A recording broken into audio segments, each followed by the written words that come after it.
Bonjour à tous et bienvenue dans cette nouvelle vidéo de Mams. Alors, je suis pas mal sur Twitter, je sais pas si vous le savez, mais en tout cas c'est Mams TV aussi sur Twitter.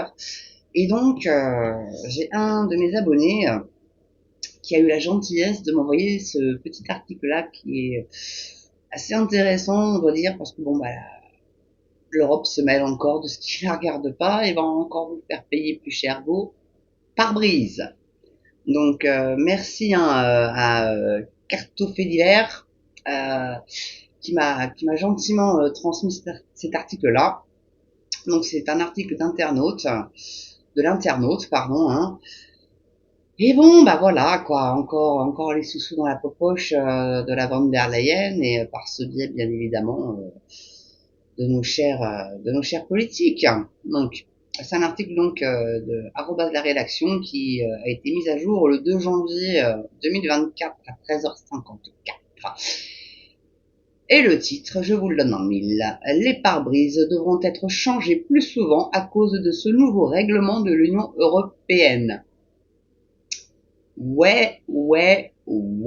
Et puis accrochez-vous bien parce que j'ai pu lire l'article un peu avant dans les grandes lignes. Hein, donc j'ai peut-être certains trucs que je vais découvrir avec vous, mais j'ai lu dans les grandes lignes. Et j'ai cru voir un petit truc qui pourrait bien vous chiffonner et qui moi me chiffonne un peu aussi. Parce qu'il faut savoir que j'ai une vieille voiture, j'ai une Clio phase 1. Non, pardon. Une Clio 1 phase 2. Voilà. Donc, autant vous dire que y a ni ABS, ni quoi que ce soit, et bah bientôt je pourrai plus rouler parce que ça va devenir obligatoire. Mais on verra ça dans l'article, vous allez voir, c'est pas piqué des verres encore. Donc en juillet 2024, entre en vigueur un nouveau règlement européen, de quoi je me mêle, qui s'applique à tous les constructeurs de voitures. Son objectif est d'apporter plus de sécurité, mais il risque aussi de nous coûter plus cher. Elle a bon dos la sécurité. Moi, personnellement, j'aime bien ma voiture, elle freine super bien. Et au moins, elle a pas d'airbag non plus en même temps, hein, une ceinture de sécurité. Puis je suis prudente sur la route. Généralement, je suis plutôt une bonne conductrice. Hein, femme au volant, me retournant, c'est pas vrai, mais on peut aussi l'appliquer homme au volant, me retournant. Hein. Ça rime tout autant. On soit bien au courant comme jeune et vieux, hein, c'est tout pareil. Et donc, avec leur système de freinage, là, est-ce que petite question que je vous pose, hein, est-ce que l'airbag risque pas de se déclencher un peu plus facilement avec le freinage d'urgence du coup? Et ça pète un nez, hein, l'airbag. Donc moi, je suis contente avec ma vieille voiture, elle roule encore, moi c'est tout ce que je lui demande. Hein. Puis elle va passer collector bientôt, donc en plus, je pourrais même rouler à Paris avec une vieille bagnole. Dans le cul la balayette, tu l'as, Hidalgo. Et puis pour lui Paris, bah je vais aller rouler avec ma vieille petite Cynthia. Connasse. Je peux pas me l'encadrer celle-là. Hein. Vous l'aurez bien compris donc. Non pas.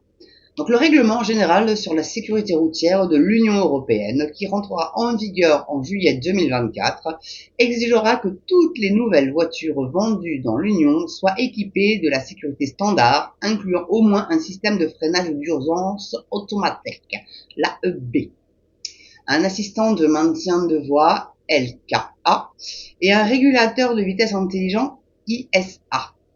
Donc en fait, c'est la voiture qui va vous conduire, Puis ils précisent pas si c'est pour les véhicules électriques. Apparemment, là, ils parlent des thermiques. Je pense, hein. Vous me direz dans les commentaires, le lien sera de toute façon mis en description sous la vidéo. Mais on nous prend vraiment, mais vraiment pour des jambons de Bayonne. Ben, moi, c'est ce que je comprends là, rien que dans ce premier paragraphe. Hein. Donc, assistant au maintien de la voie. Mais bordel, tu contrôles ton véhicule ou tu contrôles pas ton véhicule? C'est qui conduit? C'est le conducteur ou c'est la voiture? Moi, ça me fait peur, moi, ces voitures où tu n'as plus besoin de tourner le volant, où tu passes plus tes vitesses, les boîtes automatiques. Moi, je trouve que c'est une véritable tanasse. Ma mère, elle a pas une boîte automatique, mais elle a une voiture beaucoup plus récente que la mienne. Et ben, mon fils, qui vient de passer le permis, préfère conduire ma vieille bagnole que la plus récente. Voilà. À bon entendeur. C'est tout. Alors donc le fonctionnement de tous ces systèmes repose sur des systèmes de caméras des voitures. Ils sont généralement situés derrière le pare-brise, d'où l'importance cruciale de ce dernier dans le fonctionnement de ces systèmes. À partir de juillet 2024, pratiquement toutes les nouvelles voitures auront donc au moins une caméra fixée au pare-brise et reliée au système de sécurité de la voiture. Est-ce que ça va pas être relié à autre chose? bah, va me faire traiter de complotiste, mais bon, ça va contrôler votre vitesse, ça va... Après, il y a le cruise control. Vous savez, ce truc-là qui, vous pouvez appuyer sur un bouton, et puis quand c'est limité à 50, ça roule à 50, c'est plutôt bien en même temps. Là, vous êtes sûr de ne pas vous prendre de PV. Mais combien de personnes utilisent ce bordel-là? Bah, sur les deux voitures de mes parents, assez vieilles d'ailleurs, hein, ça ont plus de 10 ans, il y avait déjà ce système-là. C'est assez vieux, ce système-là. Jamais ils le mettaient. Jamais. Et ils estiment que voilà, la voiture, c'est l'humain qui contrôle, c'est pas la voiture qui contrôle l'humain. Voilà. Bon. On va refermer la petite parenthèse, sinon la vidéo va durer de plomb. Donc l'augmentation des technologies connectées au pare-brise, des caméras et autres yeux électroniques signifie également... Ah, ça a ressauté la page, c'est très pénible.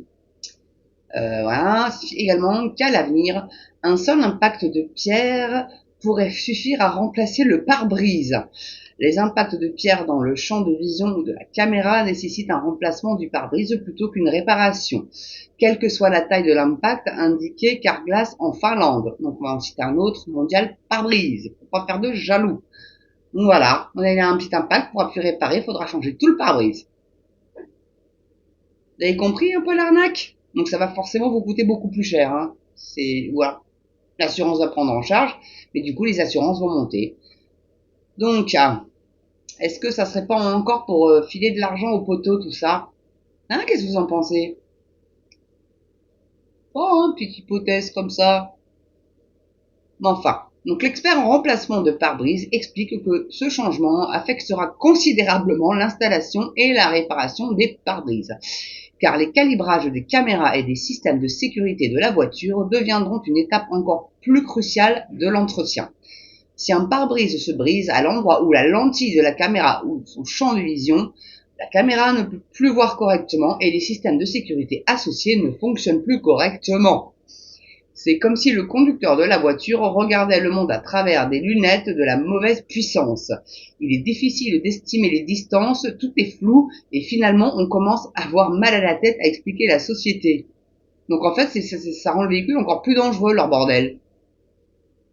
Si je comprends bien. Donc c'est encore du grand n'importe quoi pour aller remplir les poches des assureurs et des copains.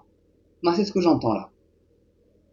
Le moindre écart dans les caméras et les capteurs peut conduire à ce que les systèmes de la voiture reçoivent des informations erronées. En plus.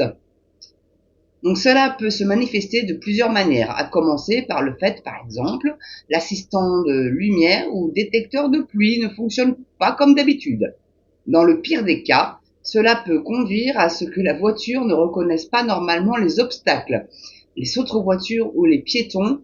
Enfin bon, t'as des yeux pour voir, j'ai envie de te dire, garçon. Enfin, ou meuf. Pas besoin d'avoir un système qui te dise que t'as devant toi, non? Enfin, le sanglier qui arrive vers toi, tu le vois, le cerf aussi, sauf s'il arrive dans des bouts d'un virage. Bon, là, c'est compliqué. Mais c'est pas ce système-là non plus qui te le fera détecter de toute façon. Tant que la caméra voit pas, c'est que ton œil a pas vu non plus, hein. Bon. Pour moi. Pour moi. Donc. C'est un truc de dingo.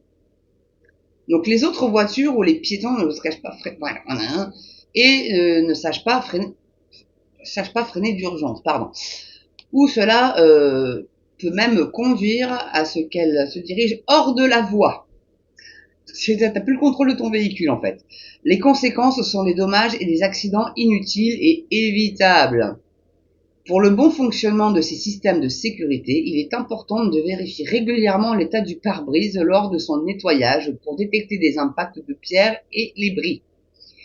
Si les impacts de pierre ou une usure importante sont détectés sur le pare-brise, notamment au niveau des caméras, il est conseillé de faire vérifier l'état du pare-brise par un professionnel.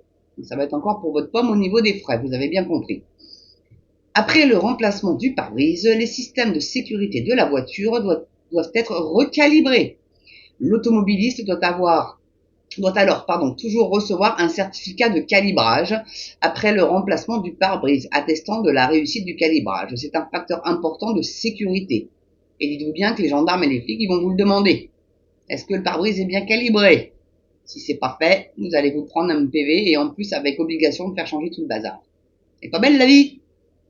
Non, mais ben, hein, ou bien, voilà. Bon, fin de l'article. Bah, merci, Carto fait l'hiver, parce que franchement, envoyez-moi, continuez-moi d'envoyer des trucs comme ça, parce que moi, je kiffe. Vraiment, et je pense que ça peut devenir très intéressant. Mais là, l'Union européenne, voilà, comme quoi, elle coupe encore son nez là où ça la regarde pas. Hein, unifier l'Europe, bah non, je suis désolé. Hein, à ce moment-là, si on unifie, bah, tout le monde paye les mêmes impôts qu'en France, partout en Europe. On va voir s'ils rigolent, puisqu'ils veulent des sous-sous, autant s'allier avec le pays qui est le plus taxé au monde et imposé au monde. Ah là là, on peut faire cocorico là pour le coup. Hein, on est bien bon champion là. On verra si on a autant de champions pendant les JO en 2024. Ah, je vous conseille ma petite vidéo aussi sur les hélicoptères là à Paname. Moi, je vous jure, les pauvres gens, ils vont mais juste péter un plomb. Hein. Et puis en plus, c'est pas homologué encore. Hein. C'est en expérimentation. Ils vont faire voler ça au-dessus des gens à Paname pendant les JO. Et puis ça va d'un aéroport à l'autre. Enfin bon, bref, hein, c'est bon. C'est n'importe. C'est toujours les verts pastèques. Et puis bon là, c'est pas les verts pastèques, c'est la sécurité routière. Et en fait, ils vont aggraver en fait la sécurité avec leur merdier. Parce que si la voiture perd complètement le contrôle à cause d'une caméra sur le pare-brise, je vous laisse pas imaginer le truc que ça va être. Une véritable tanasse. Mais une tanasse. Ah voilà, bah écoutez, la vidéo est terminée. J'espère que vous aurez kiffé.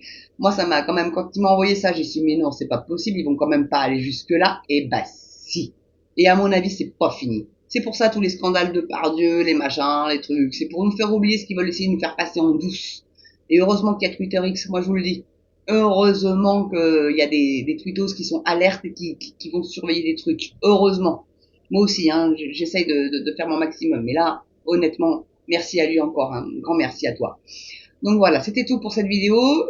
J'espère que vous l'avez aimé. Là, je radote, hein, je sais que je vous l'ai déjà dit. En tout cas, bah écoutez, n'oubliez pas, hein, la cloche, c'est super important. Surtout le pouce, qui est beaucoup plus important encore.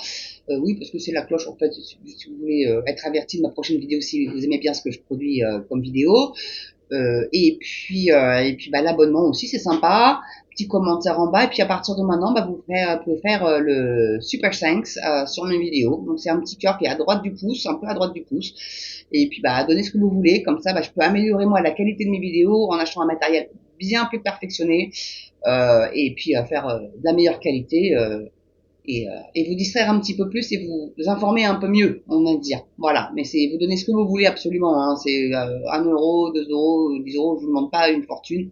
Je sais que la conjoncture est très difficile, mais moi, ça me permettrait vraiment de vous produire des vidéos de meilleure qualité du moins.